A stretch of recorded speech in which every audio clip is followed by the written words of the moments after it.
cry. You have to. And that's where you get that healing, when you bare your soul. And again, you don't have to do this on a media platform. You don't have to get on Facebook Live and bare your soul to Right. people. What you do at some point need to sit in a room, whether it's by yourself or with a true confidant, and bare your soul, and then begin to work on a plan to find your healing. And yeah, you're gonna do that ugly cry. Yep. Mm-hmm. That's a A few guarantee. times. A few A times. few times. Yeah, Yeah. yeah, So yeah. it's It's a necessary. guarantee. And It you know, is. it's purging. You It need it, is. because It it's is. dredging up things that have been there for years and years and years that you never allowed yourself to feel, and some things that you've never allowed yourself to mourn. You just Yeah. keep pushing through. But And let you me can even mourn when things don't go right.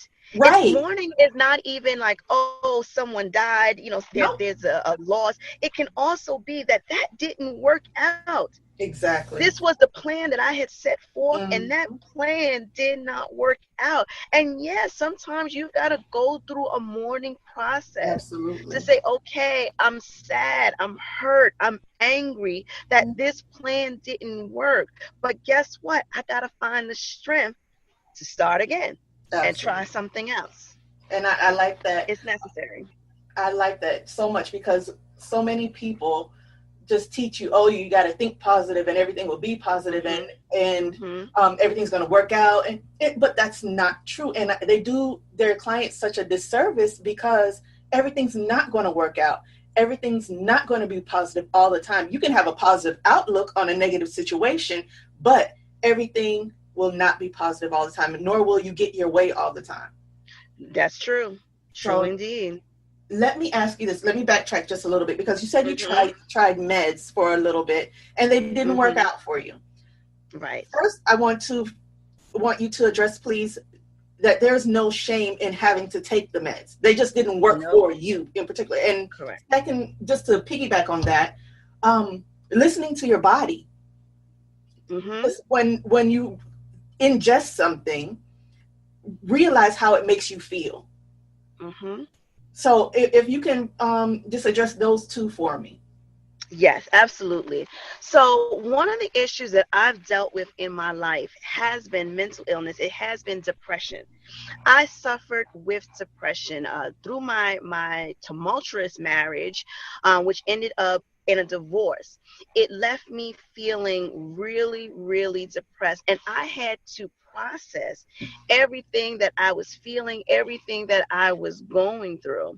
So when I reached out to the doctor, and they referred me to another doctor who was prescribing me antidepressant medications, because that's what they know to do. So depending Exactly. on the type of doctor you go to, they deal with what's in their specialty. So they put me on these medications, which, as a registered nurse, I was okay with trying, because I Right. said I needed to feel better. So if this was going to make me feel better, I was going to take it. But for me, what ended up happening with the medications is it was making my hands jittery. Mm, I'm a registered nurse. exactly. I can't I can't have jittery hands. You're Now, not gonna y'all stick don't me. want me coming and giving you medication and I got my jittery hands, right? Right. So I said I had to seek an alternative route. And the route that I went to God. God was my source of help. And I said, okay, Lord, wait a second. This I can't do this. I cannot have my livelihood compromised Hmm. because of this situation. Right. So I had to try alternative ways. So I sought out the Lord, led me to a therapist. We just went the mental right, like just really focusing on what was going on for me and helping me to process without the medications. So if you're to the point where you need the medications, listen, I co-sign that. I say, go ahead, do what it is that you have to do in order to get better. But not all the times we've got to jump to medication. Sometimes it is just a matter of, let's talk about it. Let's see what's going on. Maybe you need to be on medications temporarily, which Right. is fine.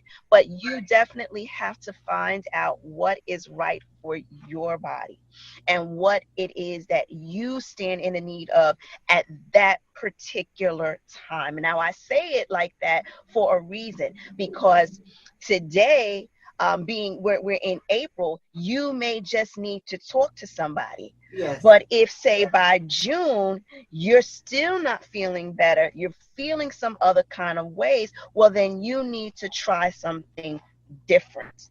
And I stress that because we've got to reevaluate, and that's a part of the nursing process that I've been taught. You've got to reevaluate. So when you try an intervention, if that intervention is not working, if you're not meeting the goals that you have set forth to meet, then you need to try something else.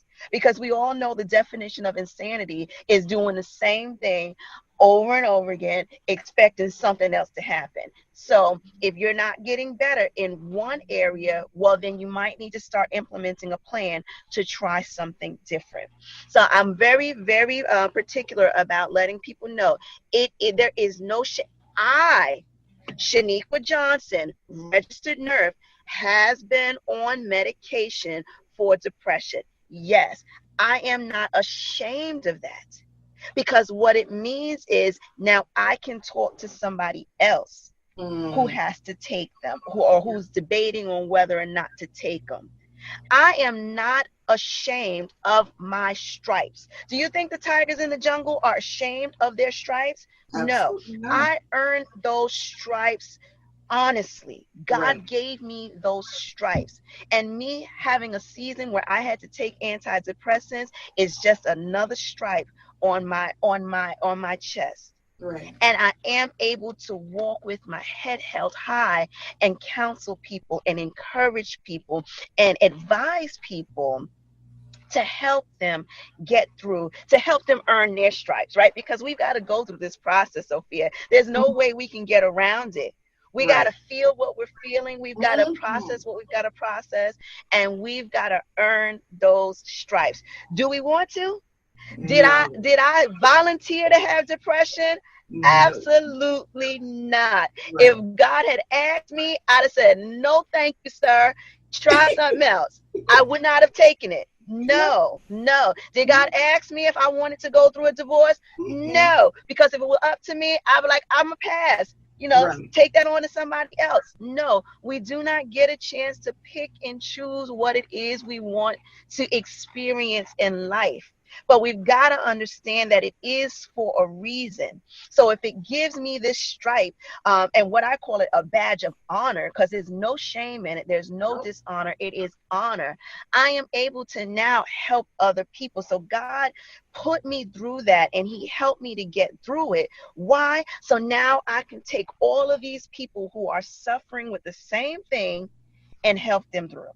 Yeah. And I love How it. beautiful is that? That is How beautiful is amazingly that? beautiful.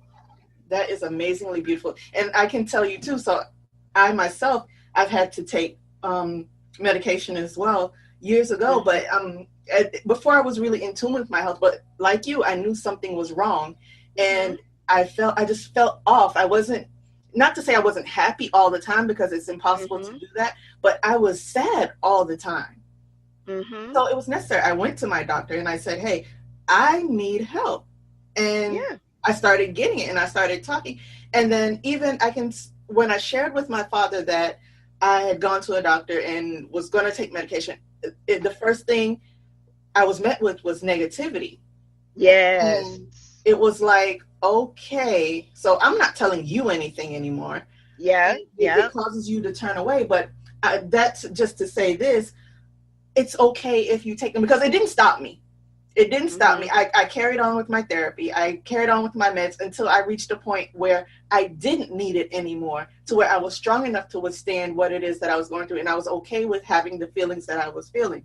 So, and that was it was longer before I became a you're the health coach, not me, a life coach. but it was wrong before that. And it took me to have to go through this process to find the way through so I can lead other people. Because the last Absolutely. thing someone wants to do is listen to somebody who hasn't been through what they've gone through. It's So true. It's what right do true. you have to tell me? But let me ask you this then. I hear it in you. I hear it in our conversation thus far. You're a motivational speaker as well as an Yes. author. Tell me about Mm-hmm. your books, because it comes across just in this conversation that Mm-hmm. you're motivating. I mean, if it's coursing through your veins, I hear it. So Yeah. tell me about, girl, you was preaching good. I didn't even want to say nothing. Uh, I had to catch myself. I said, oh, I need to talk back to her. Um, Yes, yes, yes.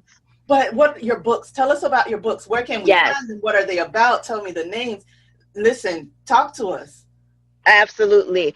My baby, this was my very, very first book. My very first book project is titled I Didn't Know My Own Strength, How My Mm, Faith Moved My Mountains. So in this book, I am basically walking the readers through a process that I was going through, even while I was writing the book. So it's so funny to me in the book where, you think most of the people, like they've got their concept and they write about it and they move on. No, during my writing process, when things were coming up against me, these mountain-sized problems, I mm, even start talking about that. So in this book, I'm telling the readers my journeys, my struggles, and how I had to find my faith. Faith was that seed that helped me to move these obstacles, these mountain-sized obstacles out of my way. And also what I love about this book is that it has these moments of reflection pages oh, where people actually get to, I give you the tools that I use, uh-huh. and now you're able to actually work through it yourself. So the book itself is like a motivational session. It's like a coaching session with me. I Oh, actually had a young lady who read the book and she was like, oh my God, I felt like you were right there in the room with me and we were just having a conversation and nice. you were asking me some key questions and I was writing it down. And I was like, that's beautiful, because that's actually the purpose, that if you can pick up this book and you can read this book and you can actually walk away with some tools, something that you can actually start applying in your life while you're reading the book, Hmm. the better. Like, that is just absolutely awesome with it. So I am so very proud of that book, and it has helped numerous people find their inner strength, because we have it inside of us. But when you're going through a divorce, when you're struggling with depression, when things are not going your way, oftentimes we can't see it. And you can start out with a little pebble. Mm. Problems start out as pebbles, and then when you don't address them, they start getting bigger and bigger and bigger. So now they're rocks, and then they turn into boulders. And now you've got this Mm. huge mountain standing in your way. And you're at a point like, oh my God, how am I going to get through this? And the beautiful part about mountains, yes, they stand tall and they stand in our way. But we don't, just imagine the strength it would have to take. You would have to have so much strength to knock it down, right? Yeah. Can you just imagine yourself trying to knock down a mountain? That would take an insurmountable amount of strength. Yeah. Or maybe we can climb the mountain, right? Because we've got people that train and they climb mountains for a living. Okay, so how much time do you think it's going to take you to climb the mountain? How much physical strength and endurance are you going to need to have to climb the mountain? Mm. But the beautiful thing about God and what he tells us about these mountains, that all we have to do is open our mouth Yes. and tell the mountain to move from here to To there. there. Mm-hmm. So you need to discover your inner strength, because we all have the power. We all have that power, and that power starts with us opening our mouths. So when we talked about before, you walking in your truth, telling your story, well, that's where you find your power. And you Absolutely. do have the power to tell that mountain that's standing in your way to move. simply put. Oh. So that's my first book, Mm-hmm. which I'm still nourishing. I'm still cultivating that book because it is truly helping people. I have a friend who is a marriage and a family therapist, and they actually recommend that book to their clients to start tapping in to the surface, trying to figure